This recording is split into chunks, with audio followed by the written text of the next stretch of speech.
All right, Sean, time is flying and it is back to school time already. So an article I saw this week was listing some of the things that we learned in school that are now absolutely useless, including learning to play the recorder. You know, I was playing hot cross buns on that thing all night long. Next, it's memorizing the periodic table or the first 25 digits of pi. What good is that going to do anyone these days? And lastly, long division and long multiplication. So as I was reading this list of outdated stuff that we're learning in school, I was thinking about it from a retirement perspective. And I wanted to ask you, Sean, are there any retirement rules that have become so outdated that they're almost useless, like this list of skills that some of us learned back in our school days? Yeah, technology is definitely changing our knowledge needs. I feel like I can't spell anymore, which is embarrassing at times. It's because I don't have to think. Autocorrection just happens. But on the flip side, I get information so fast, it's mind-boggling. But I've noticed myself trying to claw back a bit. In fact, my mom recently passed. And in going through that process of organizing her things, we came across a lot of records from back in the vinyl days. Yep, my wife went out and bought a record player. And so now we're playing records that I have from my own teenage years. It's been a lot of fun. Oh, I love that. Yeah. But back to your question, Casey, yes, there are many retirement rules that are useless. But think about, is that because they're outdated? Or were they just flawed to begin with? And I'll suggest it's the latter. At worst case, I guess the argument can be made that using some type of rule of thumb is better than nothing, but probably better looked at them as considerations that can be molded into individualized strategy. We've heard financial advisors say for decades that you're financially prudent if you take 4 to 5% a year out of your portfolio to supplement that Social Security and other income streams, and that you'll never run out of money. Well, we know that's a myth. The strategy is affected by sequence of market returns. It may or may not work out. It's the hope game. But there might be room for that concept as part of a more comprehensive plan of strategies. And there's a host of these rules people have been taught over the years. Many people determine their ability to retire by the amount of money they've saved. And yeah, that's important, but more important is the income you can generate from all your resources in total.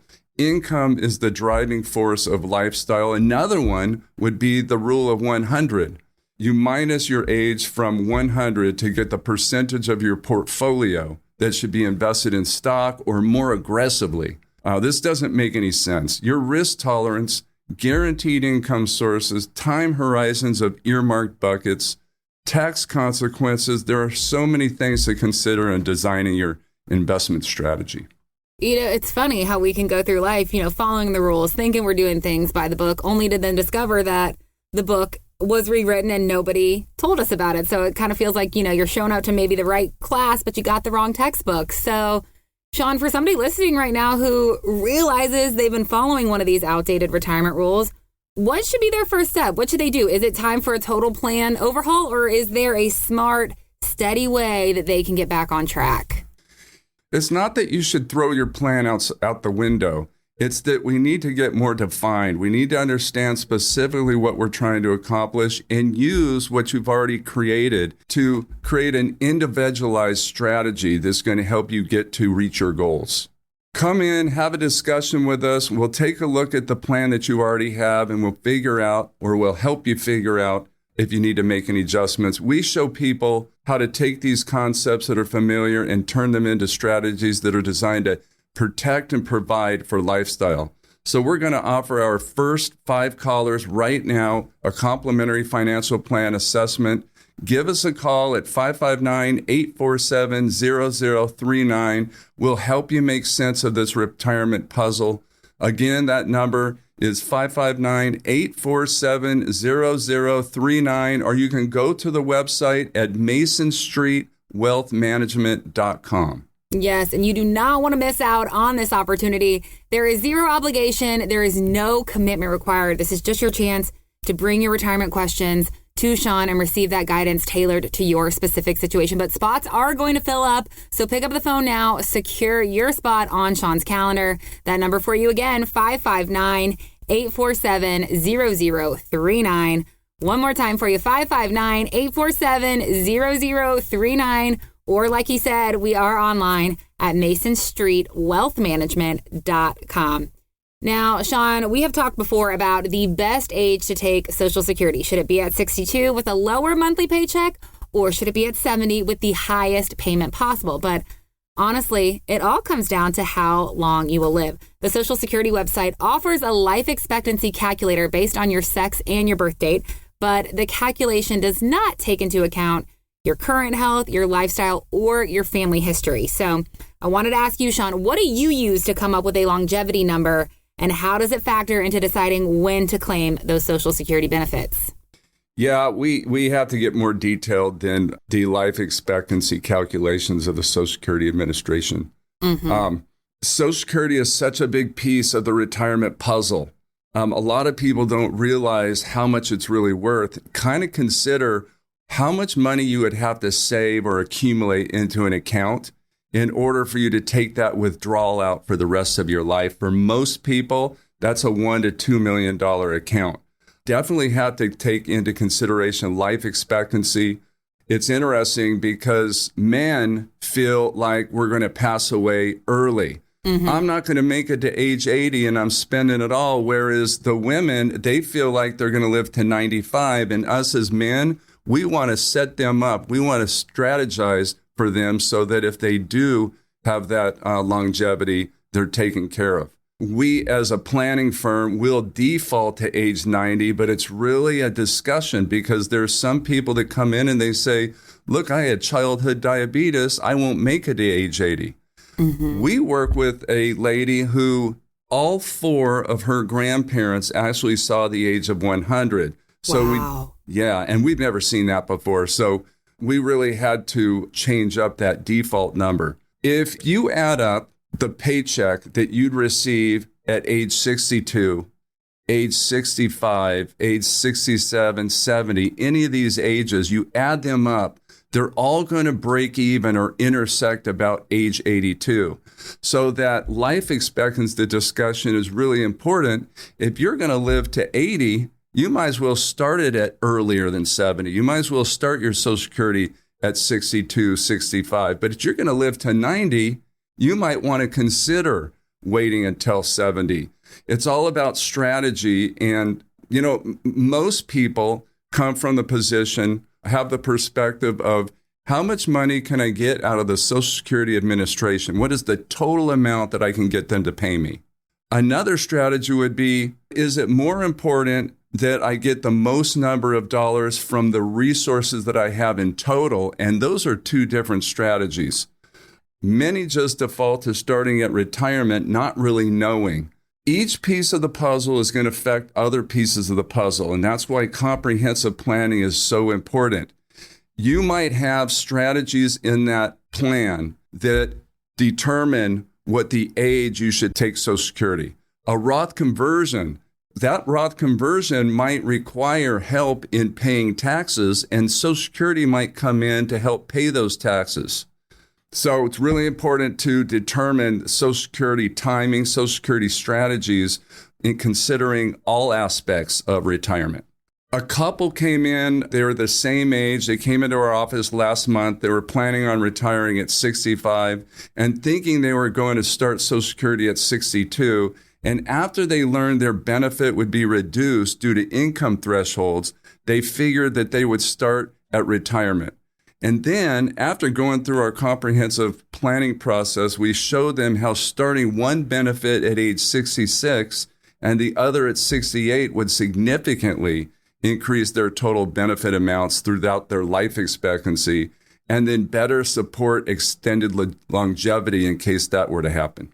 It's all about having a strategy. Timing really is everything. And I think it's easy to get caught up in the numbers without thinking about what waiting might mean for your day-to-day life. So while waiting for Social Security means a bigger monthly check, I want to ask you, Sean, what's the trade-off there? What do folks actually have to do to cover that income gap between leaving work and finally claiming those full benefits? Talk to us about that.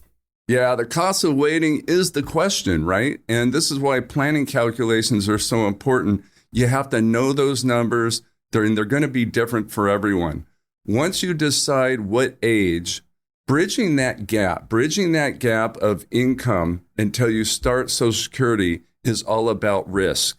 Withdrawals versus guarantees. Do you have the risk tolerance to just rely on withdrawals as you need them? Or do you want to set something up that actually guarantees that income replacement until Social Security kicks in?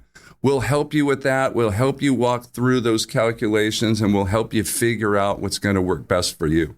Absolutely. Social Security is a critical retirement decision, and there are a lot of factors to consider. So incorporating the help of a professional to help you make the best, most informed decision for your situation is the key here. So let Sean and his team be that guide for you. 559-847-0039 is the number to dial. And our first 5 callers will claim their spot for that introductory retirement planning assessment that Sean is offering today.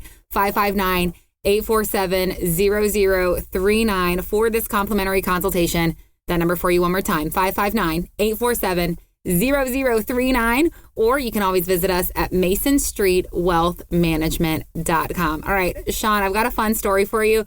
Comedian and actress Leanne Morgan's new sitcom, Leanne, recently debuted on Netflix. Not sure if you watched it or not, but it's hysterical. Highly recommend.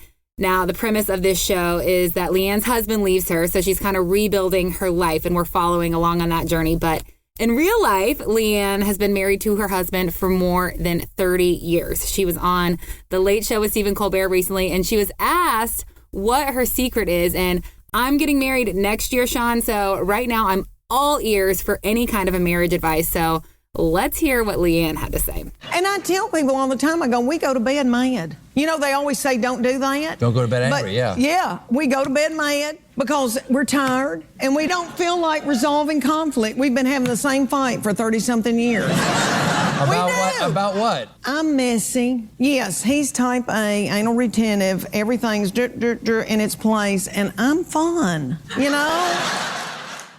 All right, go to bed mad. I had not heard that one yet. I always heard the opposite, but listening to her talk, I wanted to think about it from a retirement perspective, Sean. So what do you think the secret is to designing a retirement plan that's going to last for 30 plus years, just like a good marriage? Well, Leanne's hilarious, and congratulations to you, Casey, on Thanks your so much. Yeah. So this is a great topic. We work with a lot of single women, and for them, it's a double-edged sword. There's really nobody that they have at home to talk it out, bounce off ideas. But on the other side, they don't have to worry so much about the conflict of how they want their lifestyle to be.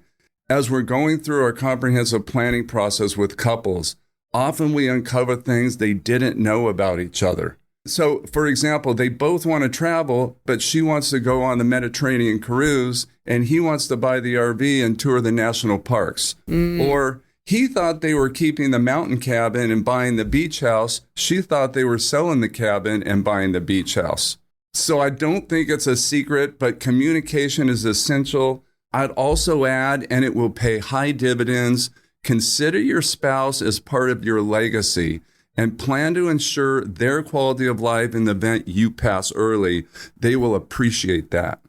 Yeah, so whether we're talking about marriage or managing our money, I think it's easy to get comfortable and just assume everything's going to keep running smoothly as it has on its own. You can kind of take things for granted, but you know, just like a relationship needs a little TLC, a little attention, so does your retirement plan, Sean. So in your experience, what's the financial equivalent of taking your partner for granted? What's the biggest mistake retirees can make by not checking in on that retirement plan? Yeah, that's a big one. And it reminds me, I was talking with the Parkers. This was a few years ago, and John was telling me how he and Holly sit down every January 1st and talk about how they feel the last year went and then what they want for the next year. And I thought that was a great parallel with evaluating your financial plan. We meet with families we work with, usually quarterly, but the annual meeting, we really dig into how the last year went and how we can improve the situation for next year. Often they change their mind or something happened in life where we have to pivot and adjust the plan. It's a value so many of our clients appreciate. They talk about how good it makes them feel to come in and want to make a significant change and working it out so that the numbers make sense. Sally wanted to buy a boat, said it would be good for the family, kids, grandkids, nieces, nephews. But Jim thought it would be a financial burden with all the upfront costs, the maintenance, the fuel. After testing the scenario in their existing financial plan, paying cash versus financing, applying long-term costs, they hadn't thought of the cost of storage. We found it was well within their means to be boat owners. So whether you're single or a couple, come in, let's have a discussion. Having a comprehensive financial plan allows you to explore the possibilities and gives you peace of mind to act on them. So we're offering to our first 5 callers a complimentary financial planning assessment. Give us a call at 559-847-0039. We'll walk you through your situation. We'll help you get clarity and know how what you're doing now will affect you in the future. Again, that number is 559-847-0039, or you can go to website masonstreetwealthmanagement.com. And I just want to piggyback off what Sean said and emphasize that there's no obligation here. This is just a fantastic opportunity that you have in front of you to get your questions answered. I know you're going to want to take advantage of this. So that number for you again is 559-847-0039. Or like Sean said, you can find us online at masonstreetwealthmanagement.com. That is going to do it for us this week on Mason Street Retirement Insights. We will be back next week, though, same time, same place, for more great insight from President of Mason Street Wealth Management, Sean Mason. And with that, Sean, I will give you the last word. I care about your success. I want you to come in and have a discussion. We'll walk through your situation and figure out which direction you should be going. Come in. We've got 5 slots available. Give us a call, 559-847-0039, or jump on the website and reach us at masonstreetwealthmanagement.com. We can't wait to talk to you, and we'll see you next week. Mason Street Wealth Management, MSWM, is a registered investment advisor, and the opinions expressed by MSWM on this show are their own and do not reflect the opinions of Motivate Investments. Registration is not an endorsement by securities regulators. Investment advisory services are offered through Motivate Investments, an SEC-registered investment advisory firm.